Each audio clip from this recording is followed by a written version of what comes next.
മോളെ നീതു. ആ അമ്മയോ വാ വന്നിരി. ആ അമ്മ വന്നായിരുന്നോ? ആ മോളെ, അമ്മ ഇപ്പൊ വന്നതേ ഉള്ളൂ. അച്ചാച്ചാ, അമ്മേനെ ഞാൻ ഇങ്ങോട്ട് വരാൻ പറഞ്ഞത്. അമ്മയ്ക്ക് കുറച്ച് ദിവസം കൊണ്ടേ വയ്യ, നടുവിനും മുട്ടിനും ഒക്കെ വേദന. അപ്പം നമുക്ക് രണ്ടുപേർ കൂടെ ഒന്ന് ഹോസ്പിറ്റലിൽ കൊണ്ടുപോകണം അമ്മേനെ.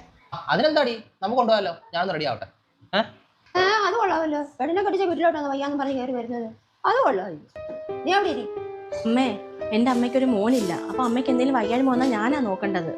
ഇതെന്തൊരു കൂത്ത്. എനിക്കൊരു വയ്യാഴിമാന്ന് എന്റെ മോളെ കടിച്ച വീട്ടിലോട്ടാണ് ഞാൻ പോകുന്നത്. ഇത് ലോകത്തൊന്നും ഇല്ലാത്തൊരു കാര്യമാണ് ഇവിടെ നടക്കുന്നത്. അയ്യോ, എന്റെ പേര് പറഞ്ഞ് നിങ്ങൾ തമ്മിൽ വഴക്കിടണ്ട. ഞാൻ തന്നെ അങ്ങ് പൊയ്ക്കോളാന്ന് പറഞ്ഞതാ. ഇവള് വിളിച്ച് വഴക്ക് വന്നതുകൊണ്ടാണ് ഞാൻ ഇങ്ങോട്ട് വന്നത്. അങ്ങനെ അമ്മ അങ്ങ് പൊയ്ക്കോളാം. അമ്മ എങ്ങോട്ടും പോകുന്നില്ല, ഞങ്ങൾ തന്നെ കൊണ്ടുപോയിക്കോളാം. ഓ, ഞാൻ ഒരു കാര്യം പറയട്ടെ, എനിക്ക് 2 പെൺമക്കളാ. ഇന്ന് ഞാൻ വിതയ്ക്കുന്നതേ എനിക്ക് നാളെ കൊയ്യാൻ പറ്റും.